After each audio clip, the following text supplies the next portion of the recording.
A little Matchbox 20 for you this magic morning. I say magic because the rain is south of us, and we've had definitely had a fill of rain, but it's going to be in our forecast off and on. Right now, a weekly edition of Good Policies with Mike Barrett. You put the two together, insurance and Barrett. You've got Barrett Insurance Agency, Portland Street. Wow, look at that. I love it. By the way, big Matchbox 20 fan. Saw them in concert just a few weeks ago in Guilford. Bought tickets for it in 2019. COVID happened, so no concert. They rebooked for 2021. Something else happened, no concert. They rebooked for 2022. Don't know what happened, but didn't happen. So we had tickets that had 2019 on them and used them 2 weeks ago or 3 weeks ago. Well, you told me about it, and you said it was a heck of a... When that song came out, I think I wore out the CD. That's how old that is. My biggest one, I love Push and Real World. Those are my two faves. Yep, so well, it's like Train Drops of Jupiter. Hey, yeah. All right, absolutely. So we talked about the importance of insurance with the young drivers, and of course, heading off to school, and how and when you have to put a driver on your insurance and so on. Yeah. This week, okay, in this, I think this is a great lead-in. Okay, so Mark Breen's on vacation. Yes. Lucky guy, okay? The week before that, Lawrence Hayes was on vacation. A lot of folks I know have been on vacation. This is that time of year. Yeah, get it in before school and everything starts back up again. I do staycations because I can't afford to travel. But sometimes those are better. Yeah, a lot of folks head out. I mean, even if it's a drive down to, say, Hampton Beach or over to Old Orchard Beach, or maybe somebody's going north of the border to Granby Zoo or something like that, if it's still up there. So a lot of folks may have this question.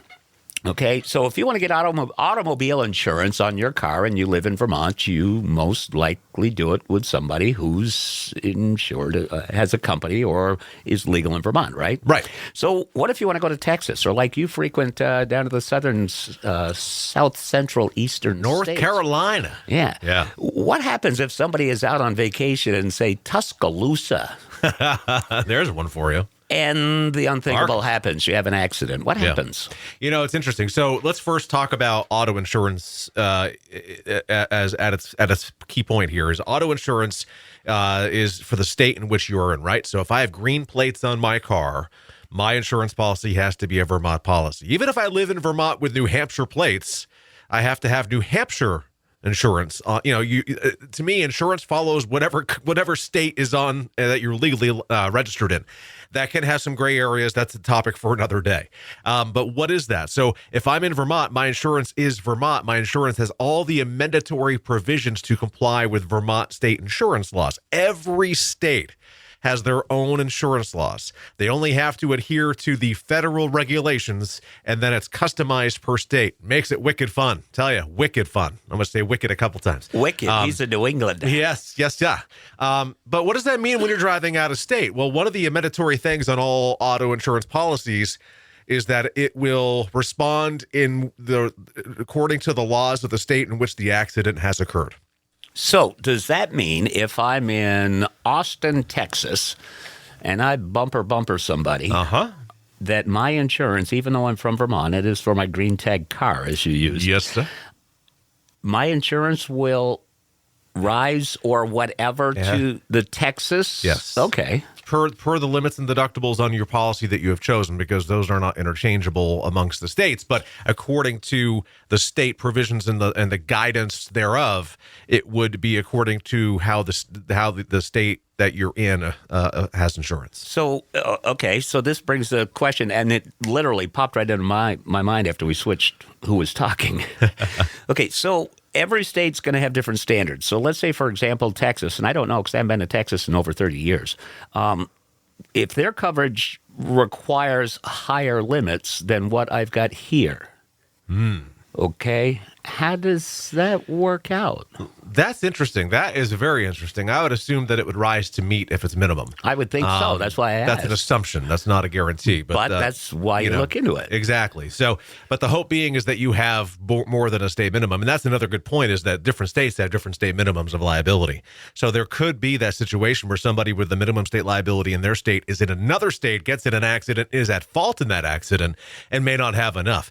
That could go one of two ways. Either A, the state the limit would be risen to meet the minimum of the state that you're in, or B, the uninsured motorist for the other party would rise to meet the occasion. So there would be coverage there, but coverage territory for an auto insurance policy, regardless of what state you have purchased it in, is going to be the same. It's going to be the United States and its territories. So you are going to have auto insurance coverage in the U.S., in the continental, also Hawaii, Alaska, territories. Think of a couple. You've got Puerto Rico. That's certainly a territory of the U.S. That's going to be where your coverage territory is. Believe it or not, in an auto insurance policy, your coverage territory includes Canada, because it's North America, so it's going to include Canada. Not going to include Mexico. You mentioned Texas, so let's talk Mexico. You would need specific coverage for Mexico if you're driving a car in Mexico. So let's go to, I'm going to give you 2 quick hits, all right? So vacation, wherever you are, it's going to respond the way it needs to according to the state in which you're in. So you'll have the proper coverage. Children going away to college, taking a car with them. Something to think about is if we were the regional company, they don't really like to see the kids take cars to school outside of New England. Not to say that's an absolute, but that's kind of a preference. The national carriers, not such a big deal. So you could possibly have a car in another state, maybe California. But the biggest reason why that could be a problem is vehicles are rated on which the garaging address, right? So you got a Vermont garaging address and you're driving in LA, they're not getting the rate for the exposure. So that's the gray area. Always worth a dialogue with your insurance agent. And then finally, if you're renting cars on vacation, because that's part of vacation too, you rent a car, do I get the rental insurance or not? Remember what I said. Coverage territory is United States, Canada, and United States and its territories and Canada. I'm renting a car in England, Japan, Mexico, name the country, really. You better buy their insurance because you don't have coverage as defined by the territory of your policy. Well, okay, you brought up a great example there, okay? I mean, even when you referenced Puerto Rico, there's water between us and them. I'll be there, actually, in January. Well, no, when you talk about rental companies, most of those cars are within a couple of years old, and we've already discussed this, and Wes and I do when we talk on Thursdays. The average price of a new car today is $30,000. So if you have the minimum coverage of, say, $20,000, you ain't covered. So well, remember, the liability wouldn't play into the vehicle value if it's, the liability is for protection against property damage to others, not the one you're renting. So right, but I mean, where I'm going is the price of a new car is exorbitant. So if you're going to rent a car, get the insurance. Yeah, exactly. I mean, it's a no-brainer. Yeah. And total side note, but if you're renting a car in the U.S. and its territories in Canada, get the collision deductible waiver. It's the cheaper of all the options they offer for insurance, and it kind of waves off a lot of potential gray areas that could occur if, God forbid, an accident happened and you're liable for the damage to a vehicle. So. Well, I mean, if I were to head out on vacation, say I was going to go to, my son ever started talking to me again, go to Texas. Yeah. I wouldn't take my 2001 Honda out here. I think you should. 300 and change. I think you should, and you should document it. Is what 300 miles from 200,000. Yeah. I would be afraid to drive that to Texas, so I would probably want to take a rental car. Yeah. Is where I was going. A lot of folks would make that decision. Absolutely. That's the way it's going to work. But so, just bear in mind that that's the kind of the long and short of how it would respond. So feel comfortable in knowing that if you're driving your vehicle across country, that as you go from border to border. I mean, when I go to North Carolina, I'm driving through, Vermont, Massachusetts, New York, Connecticut, New York, excuse me. Probably should go in order. New Jersey, Delaware. I was say Delaware, yeah. Maryland, Virginia, and then North Carolina. So I'm going through quite a few states.